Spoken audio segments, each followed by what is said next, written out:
Well, among many sins, the Green New Deal is going to be bringing U.S. higher costs and higher prices, gasoline, electricity, cars, who knows what else.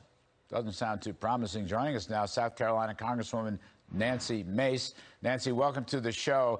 Before we dig into the Green New Deal, which is way too much fun, I want to give you the Congressional Budget Office has done its scoring of the infrastructure bill in the Senate. And it turns out, Nancy, that the pay-fors don't pay for. And it turns out that over the next 10 years, there's a deficit of $256 billion, according to the CBO, which is the official referee. Your thoughts on this? Is this going to upset the infrastructure apple cart? Oh, absolutely. But is any American surprised to hear politicians say just a week or two ago the infrastructure package will pay for itself, and then come to find out it's not going to pay for itself? And not only that, but this particular infrastructure deal is going to cross, I think, all of President Biden's red lines on taxes. He said he wouldn't tax people like making less than $400,000 a year. Well, there's 30 new taxes in this thing, and it's going to tax people making less than $400,000 a year. I mean, we're going to see inflation's already troubling hardworking Americans right now. And the only way you can pay for this massive, massive bill is to raise taxes on hardworking Americans. And that's unfair. And I was reading about it today. There's $7.5 billion in there subsidizing electric charging stations for electrical vehicles in this thing. Like, I don't think the American people want to sign in front of Elon Musk's paycheck with this package. Yeah, well, you got a point there. I just, on the infrastructure thing, it's interesting to me that the pay-fors didn't pay for.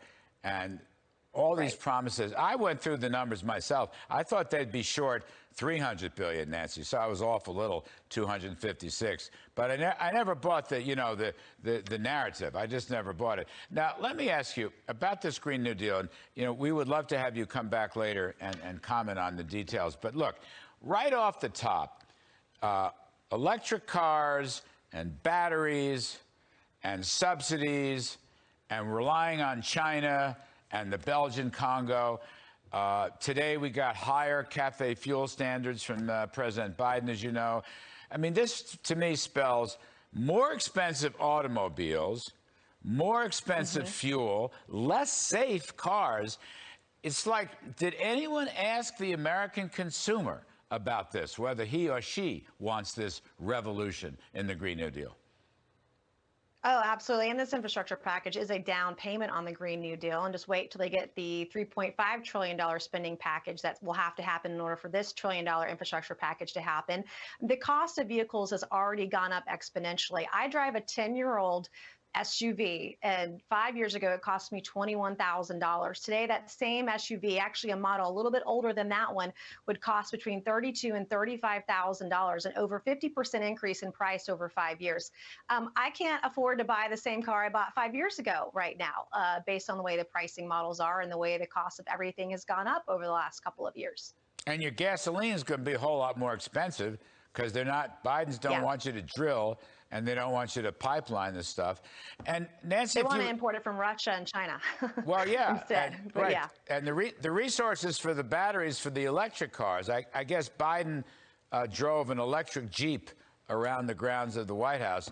I didn't hear what the price tag was, but here's the deal: the critical minerals that are necessary for the batteries are made in China. Not all of them, Nancy. There's a small piece that is made in another great human rights country, the Belgian Congo. What do you think of that? What do you think Americans are going to think of that when all this stuff surfaces? When the Americans realize how not environmentally friendly it is to mine to make some of these batteries, I mean, it's sort of, we're doing it completely backwards. I just don't understand how they think people are this dumb, or the American people are this dumb. They're not. They're smart.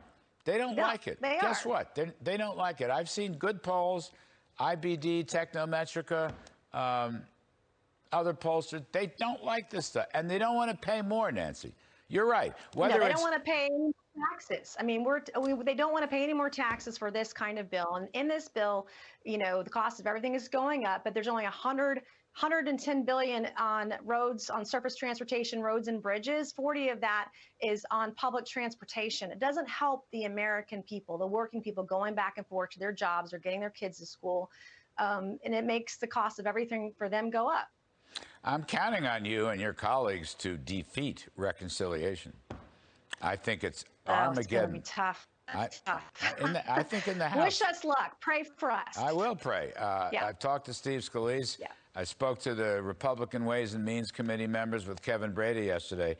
You need 3 votes. I think I have a better chance of whooping it in the House than the Senate. But you're on message, Nancy. I agree with you 100%. Just got to fight this thing through. Hope for the best. Thanks for coming on the show.